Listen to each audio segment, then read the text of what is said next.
I'm just mixing the paint up for the track colour. Don't worry about getting on the pad, you can wipe it off. So we'll crack on with that, and then when the tracks are done, I think you'll see a big difference in it. Okay, so it's Flat Earth, X57, X52 and Buff. I think that gives the colour that I want for these. There's other colour combinations, but in fact in a few MIG fact books. I think, actually that might be the same as in MIG. I'm not sure, it's just something I've always used, and I think I might have got it from him. Anyway, but yeah, obvious, duh. Anyway, I'll see you in a sec. Right, I've got a little helper. She's come up to help me while I'm doing this. Now, if you can see, I'm just painting the tracks with a paintbrush, roughly. Don't worry about all of it on the track pads. We'll get rid of that really easily. Put it back on the tank and then stick a bit of sandpaper down and it just does it. So don't worry about that. So this is how we do it. And this is the combination of those two paints in that pot. And I'll just put track grime on it. And then I'm going to put a MIG track rust on it, just so once it's dried. And then that'll be done. And on this side, we don't have to try too much. Literally just whap it on. And you don't have to give it coverage. You just got to change the colour of it. And get into those nooks and crannies on the edges, because that's what you'll see.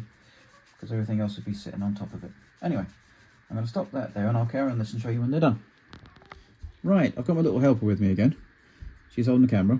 I was going to sand this off, but it's actually a bit tricky to sand it off.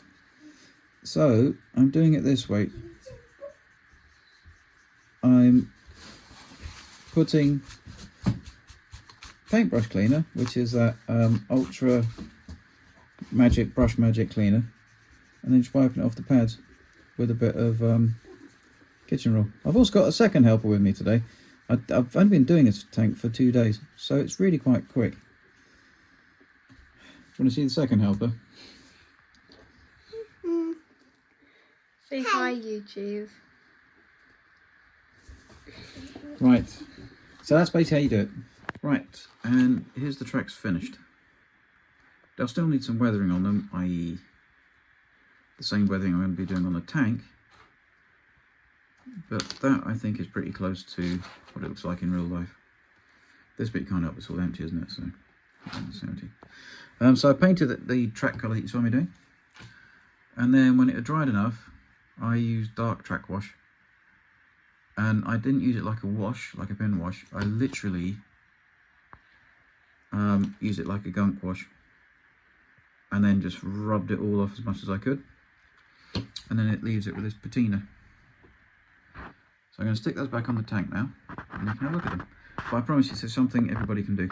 It's off the shelf again, just a paintbrush. I've not used an airbrush at all for this tank. Okay? And this is with the tracks all done and completely weathered.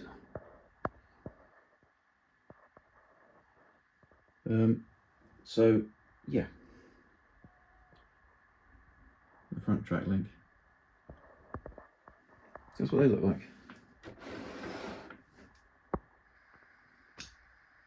Which I think is quite effective. And again, this is my future self talking to my past self. I've got to stop doing this. If I know the lottery numbers for tomorrow, Euro Millions, I'd better tell myself in the past. Anyway, yeah, so that's what they look like all done. So I think it's worth it. It's easier when it's metal tracks, you just chuck them in burnishing fluid and it does it for you. Anyway, so yeah, I quite like that.